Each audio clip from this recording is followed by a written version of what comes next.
ప్రధానమైన పదార్థం ఏది అంటే నింబసుమం. వేప పువ్వే ప్రధానమైనటువంటిదై ఉంటుంది.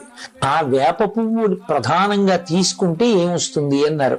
శతాయుర్వజ్రదేహాయ, 100 సంవత్సరములు జీవించగలిగినటువంటి లక్షణం. కేవలం 100 సంవత్సరములు ఆయుర్దాయంతో ఉండి ఏ మంచానో పడి ఉంటే ఉపయోగం ఏముంది?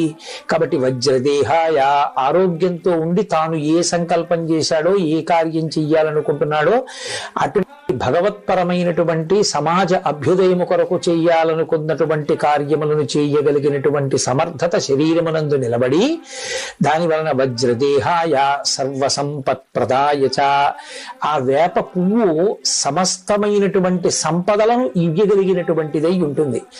దానితో పాటుగా అది అరిష్ట నివారాయ, అరిష్టములను నివారిస్తుంది. భక్షితం నింబదళం అని ఆ నింబదళాన్ని, నింబ పుష్పాన్ని